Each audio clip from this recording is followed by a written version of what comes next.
Hello everyone, welcome to my channel HD. Orion.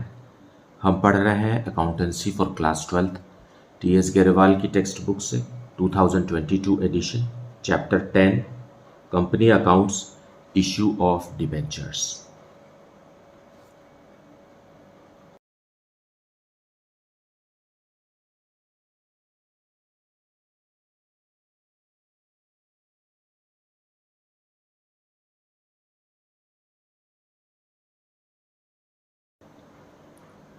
Chapter 10 Company Accounts, Issue of Debentures. This is the chapter we are starting today in this video. So what is debenture and what does it mean and what is the accounting process of it, we will study in this chapter. So let us discuss meaning and characteristics or features of debentures. Debenture is a written instrument or document issued by a company acknowledging the borrowing. The terms of repayment of principal and payment of principal at a specific rate are stated in the document. इसका मतलब ये है कि company को बहुत सारा amount की ज़रूरत होती है to conduct the business for various purposes, लेकिन सारा का सारा अमाउंट जो है वो कैपिटल से अरेंज नहीं किया जाता. सो डायरेक्टर्स डिसाइड कि कब हम इंटरनल व्हाट्स दैट बोरोइंग्स लेंगे और कब हम एक्सटर्नल बोरोइंग्स लेंगे. सो बड़े बड़े लोन्स भी कंपनी बैंक से लेती है और पब्लिक से जब हम इसी तरीके का लोन अरेंज करते हैं कंपनी के लिए तो उसे हम डिबेंचर्स कहते हैं. So it is an acknowledgement of debt.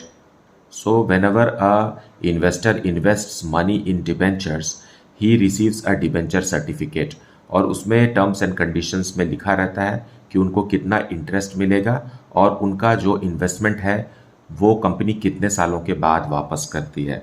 सो यहाँ भी लिखा हुआ है issued by a company. It's a certificate और a document issued by a company acknowledging the borrowings. So आपसे कितना बोरो कंपनी ने किया है. Fine, 100 rupees, 200 rupees, 1 lakh rupees, 10 lakh rupees. आप इसे शेयर्स की तरह ही खरीद सकते हैं. इसका भी डिनोमिनेशन छोटा रहता है ना.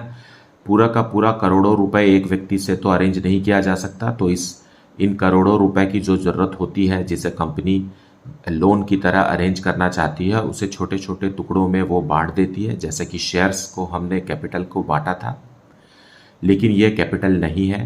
Debentures are not a part of capital. It is a part of external borrowings in the form of loans. और ये पब्लिक इन्वेस्ट करती है अपना पैसा.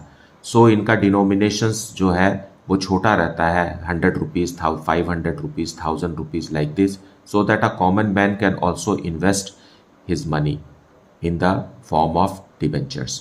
सो डिबेंचर्स में एक इंटरेस्ट मिलता है. जैसे कि शेयर्स में हमें डिविडेंड रिसीव होता है कंपनी के प्रॉफिट पर, है ना. जितना कंपनी प्रॉफिट कमाती है उसके हिसाब से डिविडेंड डिसाइड होता है. लेकिन डिबेंचर्स पे कंपनी इंटरेस्ट देती है और interest is a part of what is that, it's a charge against profit. Interest on debentures जो है वो प्रॉफिट एंड लॉस अकाउंट में चार्ज होता है, बट डिविडेंड जो है वो it's a appropriation of profit of company. Fine. So company acknowledge करती है सर्टिफिकेट में कि आपसे हमें इतना रुपए मिला है और साथ में वो इंटरेस्ट कितना देगी यहाँ वो भी लिखा रहता है. सो हर साल आपको इंटरेस्ट मिलता है और इंटरेस्ट 6 मंथली भी मिलता है. Fine. So every 6 months the company is going to pay you interest and this is stated in the certificate. क्योंकि डिबेंचर एक तरीके का लोन है इसलिए इसका पीरियड भी फिक्स्ड होता है. 2 इयर्स के लिए, 5 इयर्स के लिए, 7 इयर्स के लिए. इस तरीके से कंपनी पहले ही इन्वेस्टर को बताती है कि ड्यूरेशन ऑफ डिबेंचर क्या है. So at the end of the period company उनका प्रिंसिपल अमाउंट इन्वेस्टर्स को वापस कर देती है और जितने सालों के लिए भी कंपनी अमाउंट बोरो की है उन सालों में कंपनी इंटरेस्ट भी इन्वेस्टर्स को देती रहती है.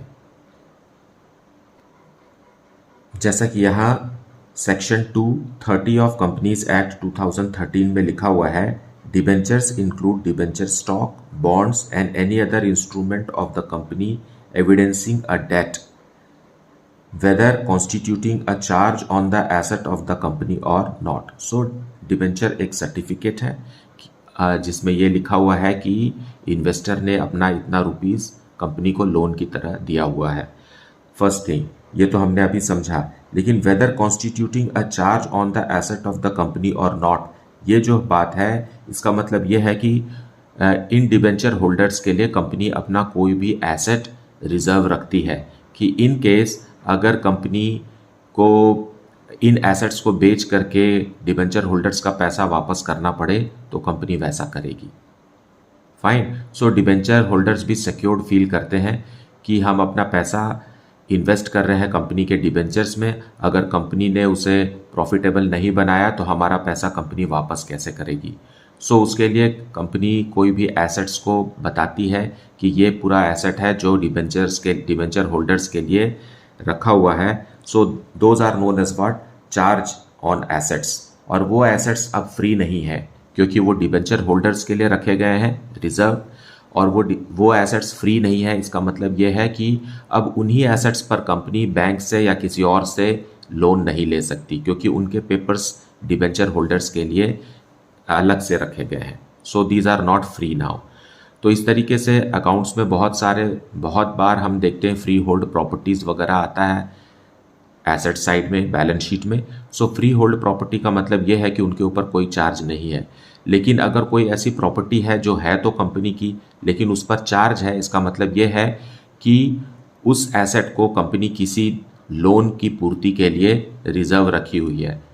उस एसेट का कंपनी इस्तेमाल तो करेगी लेकिन समय आने पर अगर कंपनी की हालत ख़राब हो जाती है और पैसे वापस देने में दिक्कत होती है तो इन प्रॉपर्टीज़ को या इन एसेट्स को सेल आउट करके फंड्स का अरेंजमेंट किया जाता है जिससे कि डिबेंचर होल्डर्स को या लोन को वापस दिया जा सके। उसे हम कहते हैं रिडम्पशन।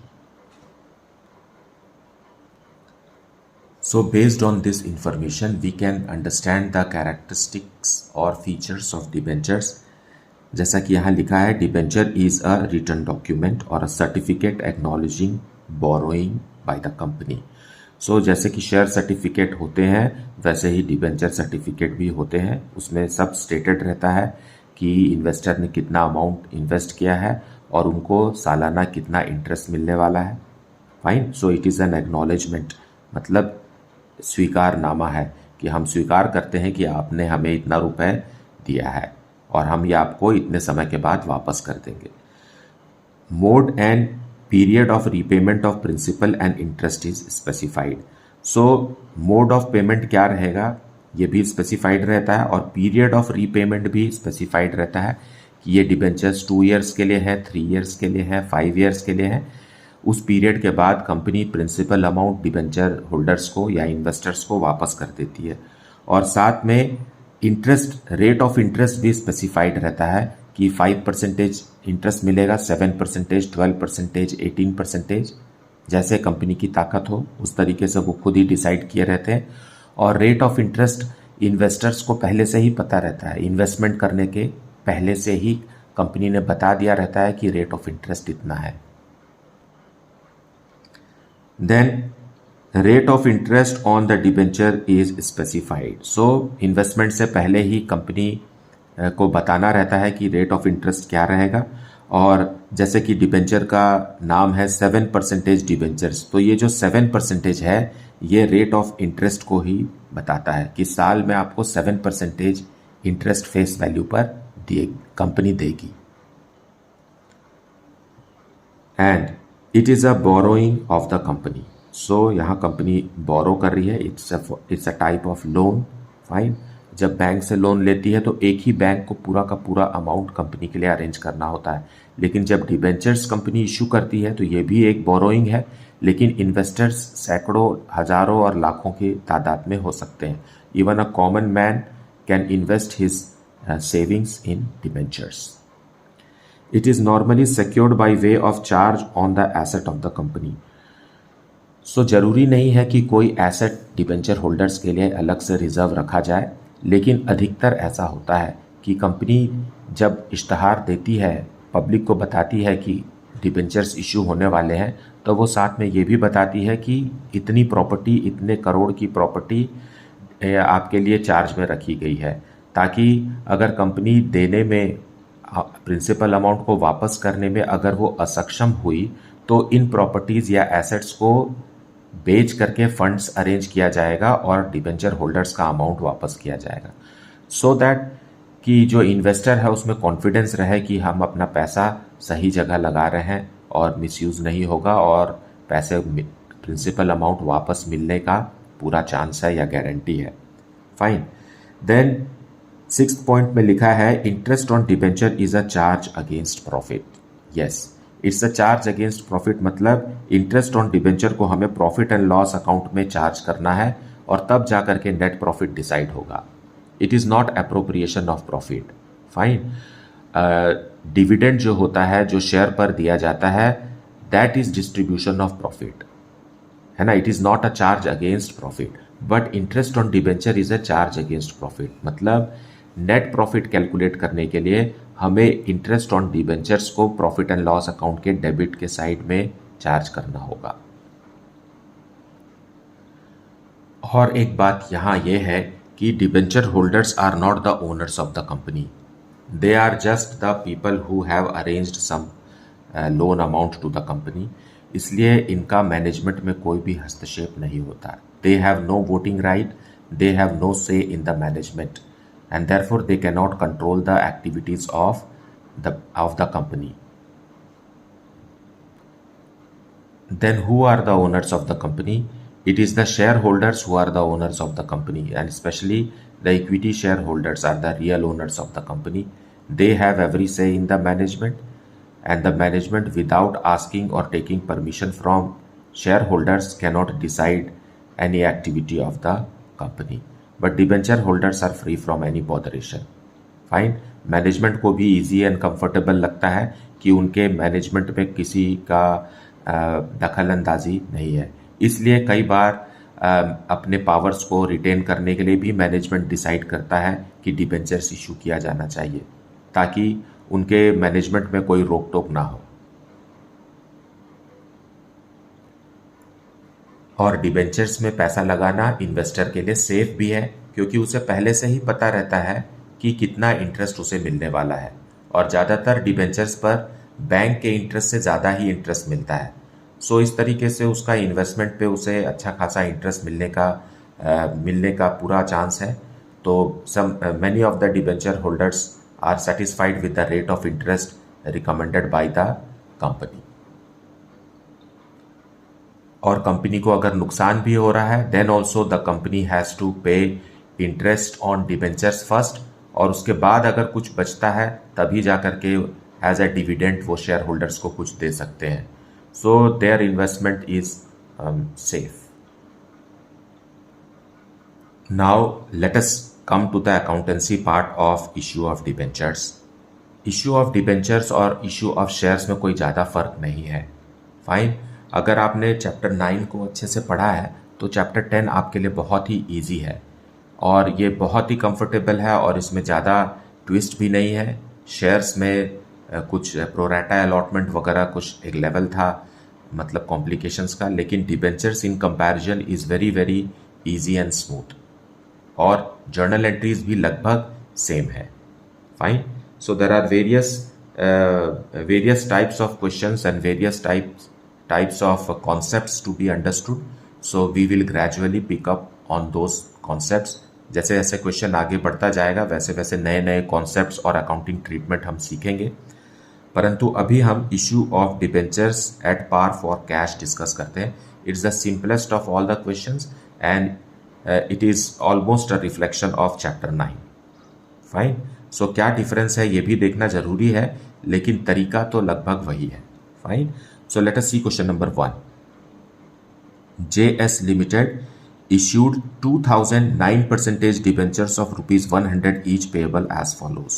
Now कंपनी जो है वो डिबेंचर्स इशू कर रही है 2000 डिबेंचर्स, क्योंकि मैंने आपको बताया कि डिबेंचर्स भी का डिनोमिनेशन होता है, एक छोटा यूनिट होता है और यूनिट्स में ही हमें खरीदना होता है ना। 1 2 3 4 100 200 इस तरीके से खरीदना होता है। सो 200 यूनिट्स ऑफ डिबेंचर्स कंपनी ने इशू किए हैं। 9% डिबेंचर्स में 9% का मतलब है कि ईयरली इंटरेस्ट कंपनी 9% देगी। फाइन, फेस वैल्यू पर देगी। जो भी फेस वैल्यू है डिबेंचर्स का, फेस वैल्यू क्या है, 100 rupees. So for every 100 rupees 9% means 9 rupees company as a yearly interest debenture holder को देगी।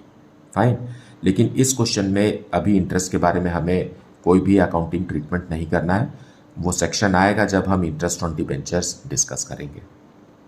नाउ इस 100 रुपीज़ को भी कंपनी इंस्टॉलमेंट्स में ले रही है, ₹25 on application, ₹25 on allotment and ₹50 on first and final call. Applications were received for all the debentures along with the application money and allotment was made. Call money was also received on the due date. Pass necessary journal entries in the books of the company.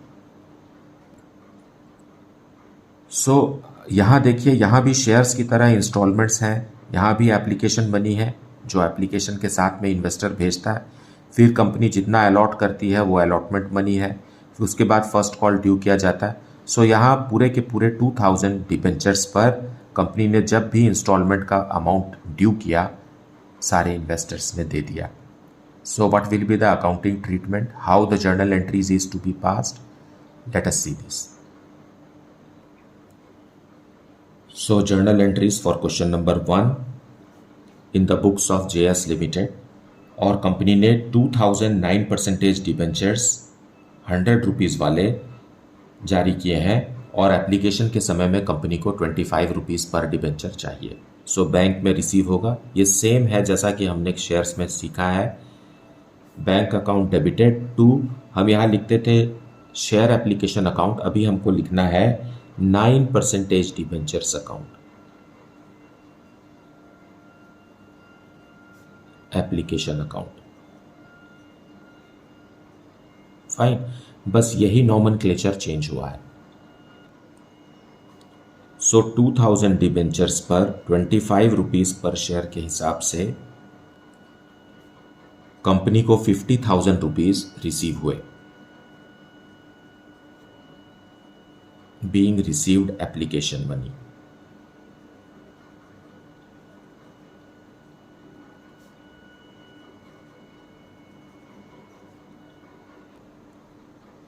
Now इस application money को transfer करेंगे। So 9% debenture application account,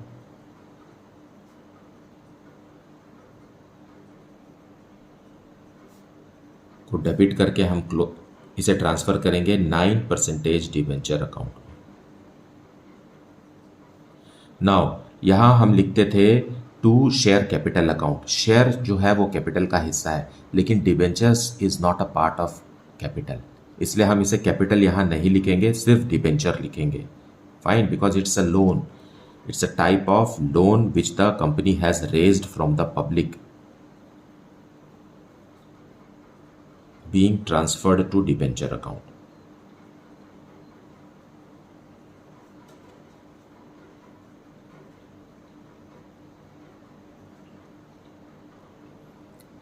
so similarly we will make allotment money due. So अब company को application मिल गया। Application मिलने के बाद company ने जिसको भी डिबेंचर्स अलॉट करने का सोचा है उनसे अलॉटमेंट मनी ड्यू करेंगे। So the same entry we will repeat here, but application के बदले हम अलॉटमेंट लिखेंगे। सो ड्यू की एंट्री यही रहेगी। So 9% debenture allotment account to 9% debenture account. 2000 debentures पर 25 रुपीज़ के हिसाब से again 50,000 rupees is due, being allotment money due.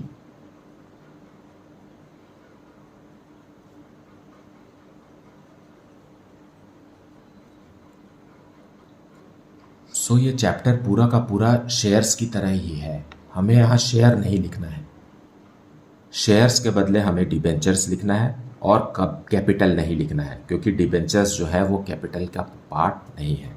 अब ये ड्यू अमाउंट कंपनी रिसीव करेगी बैंक में। So bank account debited to, ये डेबिट हुआ था, अब हम इसे क्रेडिट करके क्लोज कर देंगे।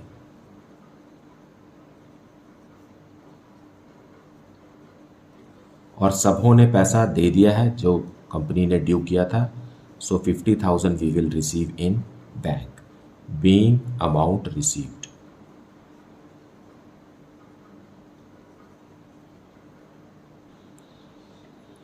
नाउ अब first and final call company due करेगी. So 9% debenture, first and final call,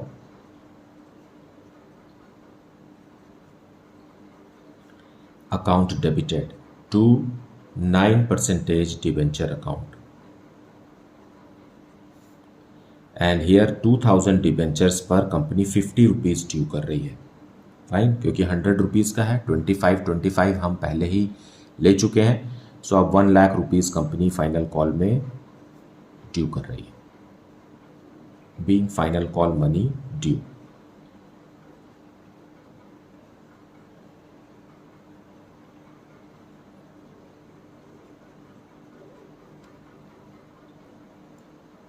Now the company will receive it in the bank. So bank account debited, bank में पैसा आ रहा है. कितना आ रहा है? जितना मांगा था कंपनी ने वो आ गया. To 9% debentures, first and final call,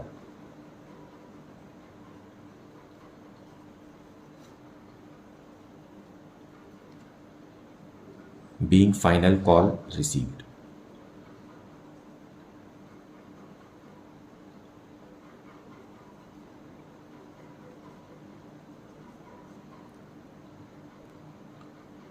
So this way the question is done.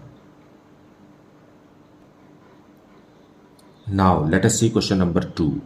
Dogra Limited issued 2009% debentures of rupees 100 each on the following terms: rupees 20 on application, rupees 20 on allotment, rupees 30 on first call, and rupees 30 on second and final call.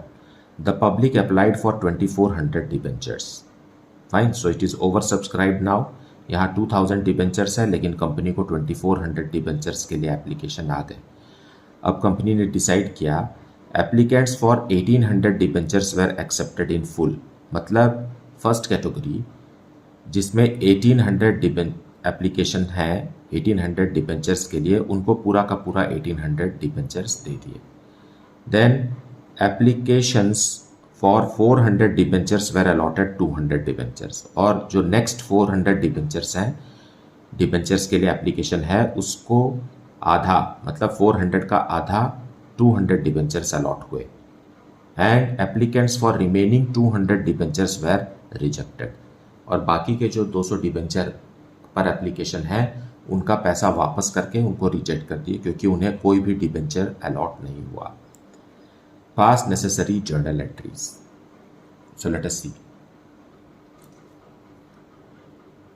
So journal entries for Dogra Limited. Question number 2. So सबसे पहले application money receive करेंगे. Bank account debit to 9% debentures, application account.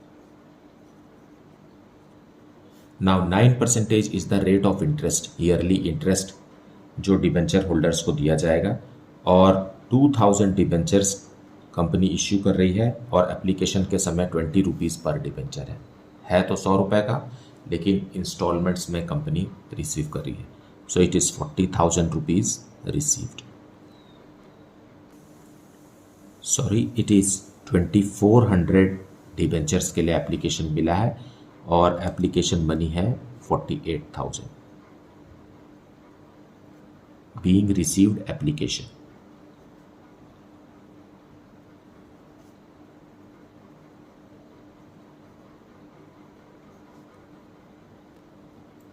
अब हम इसे transfer करेंगे. सो transfer की entry 9% debentures, application account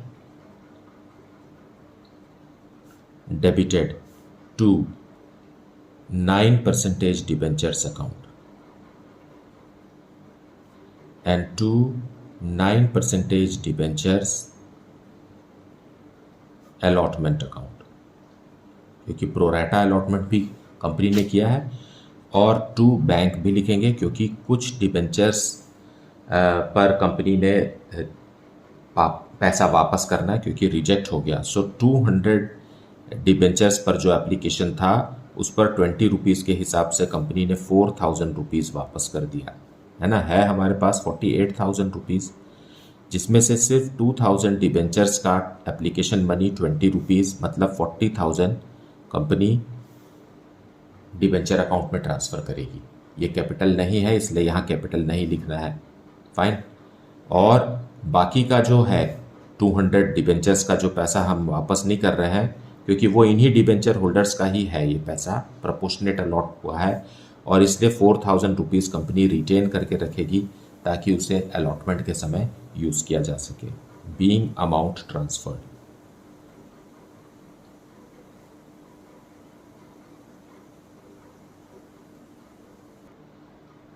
now अब allotment money due करेंगे हम। So 9% debentures allotment account,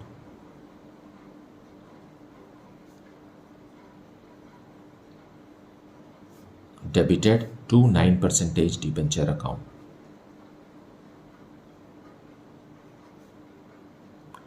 and यहाँ भी 2000 डिबेंचर्स हैं और अलॉटमेंट मनी है 20 रुपीज़ पर डिबेंचर।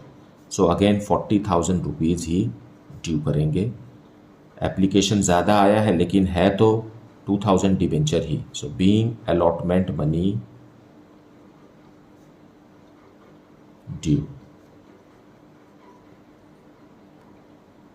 नाउ अब अमाउंट रिसीव करेंगे, लेकिन हमारे पास अलॉटमेंट का 4000 रुपीज़ पहले से ही है। सो 40,000 में से 4000 कंपनी रिसीव नहीं करेगी, सो बैंक में सिर्फ 36,000 रुपीज़ रिसीव होगा, fine. So bank account debited, bank account debited to 9% debentures allotment account. सो 40,000 में से 4,000 एक्सेस एप्लीकेशन मनी का है कंपनी के पास। As a result 36,000 rupees company will receive in bank for allotment. Being allotment money received. Now, after allotment, first call money will be due. So, 9% debentures first call.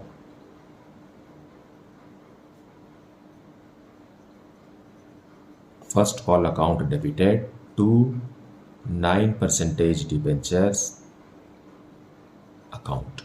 On 2000 debentures, at the rate of first call is of rupees 30 per debenture. So 60,000 rupees is due from the investors. Being first call money due.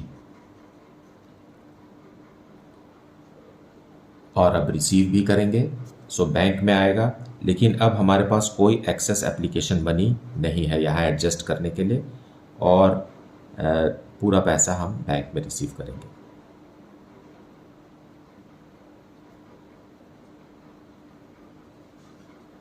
So 2000 debentures पर 30 rupees के हिसाब से bank में 60,000 rupees receive हुए।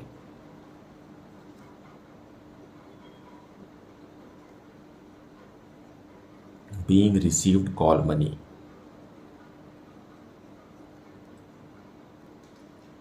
अब second and final call money due करेंगे। So 9% debentures second and final call,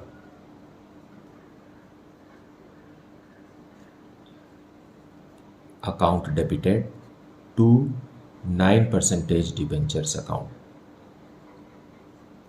Again on 2000 debentures at the rate of rupees 30 per debenture, 60,000 rupees is due. Being final call due.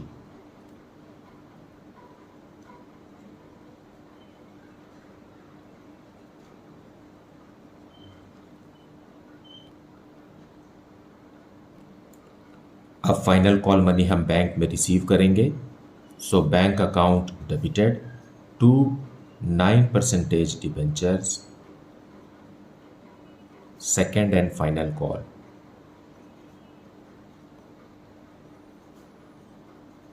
Entire 60,000.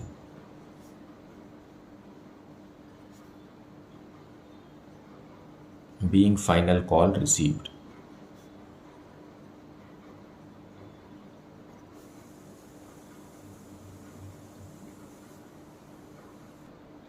So this is the solution for question number 2.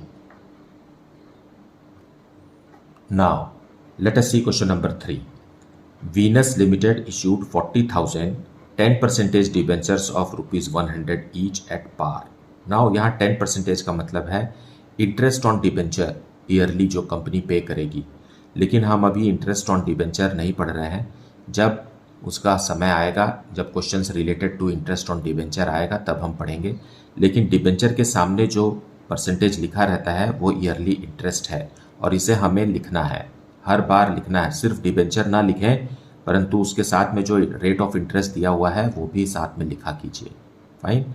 So Venus limited issued 40,000 10% debentures of ₹100 each at par for cash payable in full along with the application. मतलब lump sum payment है, पूरा का पूरा face value ₹100 application के साथ ही company को देना है। Applications were received for 60,000 debentures. Now this is the case of over subscription.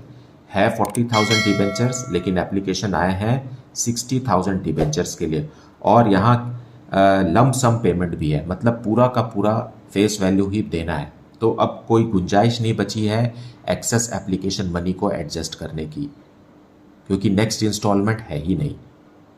Fine. So company के पास बाकी के जो एक्स्ट्रा 20,000 डिबेंचर्स का जो एप्लीकेशन मनी कंपनी रिसीव की है, इसे कंपनी को वापस करना ही होगा।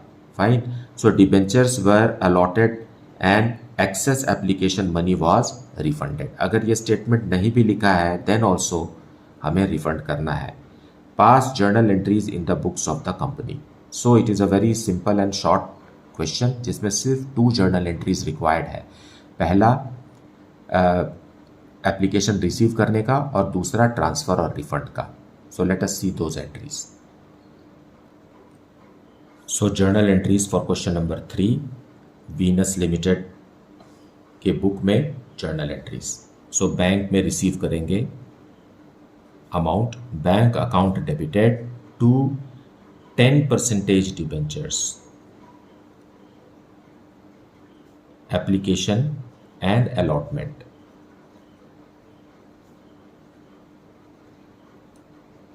नाउ एप्लीकेशन एंड अलॉटमेंट क्यों लिख रहे हैं? क्योंकि पूरा का पूरा फेस वैल्यू, पूरा का पूरा लम सम कंपनी रिसीव कर रही है on how many debentures, on 40,000 debentures. लेकिन कंपनी के पास एप्लीकेशन आया है 60,000 डिबेंचर्स के लिए और पूरा का पूरा ₹100। सो जब पूरा का पूरा ₹100 एक साथ कंपनी ले रही है तो उसके लिए हमें application and allotment account open करना है। Fine. So it is 60 lakh rupees received.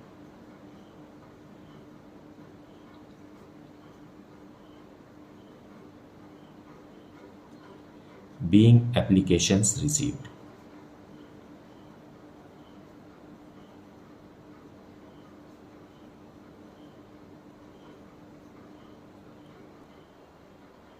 Now, अब कोई सेकेंड इंस्टॉलमेंट तो बचा नहीं and it is oversubscribed also to the extent of 20,000 debentures.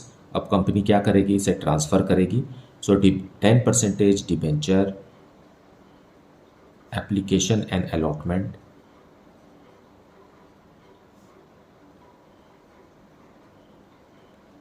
Application and allotment account debited. पूरा 60,000 का, 60 लाख का हमें हिसाब देना है to 10% debenture account. So offer तो 40,000 डिबेंचर्स ही हुआ था। सो 40,000 डिबेंचर्स का ही पूरा ₹100 मतलब 40 लाख रुपीज़ डिबेंचर अकाउंट में ट्रांसफ़र करेंगे। यहाँ हमें कैपिटल अकाउंट नहीं लिखना है because debenture is not a part of capital, it is a outside borrowings, long term borrowings है, होता है डिबेंचर्स, और ये एक तरीके का लोन है। और लोन क्यों है? क्योंकि हमें इसे वापस करना है पैसा, है ना। और पीरियड के बाद वापस करना है, 2 ईयर्स, 5 ईयर्स, 7 ईयर्स, जैसा भी है वापस करना है। जैसे हम लोन का अमाउंट वापस करते हैं, वैसे तो कैपिटल का अमाउंट भी वापस किया जाता है, लेकिन वाइंडिंग अप के समय होता है, जब कंपनी खत्म होती है तब कैपिटल का अमाउंट वापस करना होता है। लेकिन बाकी के लोन्स को तो हमें समय पर वापस करना होता है। नाउ नॉट हियर, बैंक भी लिखना है हमें, to bank, fine. Remaining 20,000 debentures का जो एप्लीकेशन मनी है जिसे कंपनी ने रिजेक्ट कर दिया है वो हम वापस कर देंगे। सो it is 20 lakh, 20 lakh rupees is refunded, being application money transferred.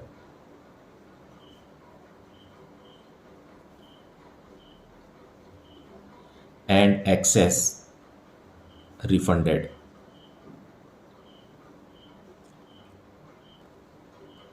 So this way. So अब आप जान गए होंगे कि ये चैप्टर जो है ये पूरा का पूरा चैप्टर 9 के जैसा ही है, बस थोड़ा मोड़ा कुछ फ़र्क है, क्योंकि नया तो कुछ होगा ही, क्योंकि टॉपिक अलग है, डिबेंचर्स है, लेकिन journal entries are almost similar to that of shares, fine. And it is very scoring also. And हालांकि CBSE ने नहीं बताया है कि पर्टिकुलरली इस चैप्टर से कितने मार्क्स के क्वेश्चन आएंगे, लेकिन फिर भी आप 6 to 10 मार्क्स एक्सपेक्ट कर सकते हैं from this chapter. So and it is very very easy and comfortable, time savings भी है और ज़्यादा कॉम्प्लिकेशन भी नहीं है। टाइम सेविंग इसलिए क्योंकि छोटे क्वेश्चंस इसमें से ज़्यादा सेलेक्ट होते हैं, फाइन। जैसे कि आप चैप्टर में आगे पढ़ेंगे तो बहुत ही छोटे क्वेश्चंस हैं जिसमें कि हमें 2-3 एंट्रीज करना है, कई बार तो सिंगल एंट्री ही पास करना है। सो इस तरीके से है, और it is scoring also, time saving also, so you can manage your time well. So दूसरे क्वेश्चंस जिसमें ज़्यादा समय लगते हैं, आप यहाँ का समय वहाँ लगा सकते हैं। I hope that you have understood the concept of this topic very well, and you have watched the full video and heard the explanation. Despite this, if you are having any doubt, then please put it in the comment section, and also tell me in the comment section whether you like the channel or not. Fine. Thank you so much for liking, subscribing and sharing the channel, and if you have not yet, then please like it and subscribe it, and also share it with your friends. Thank you so much for watching the channel.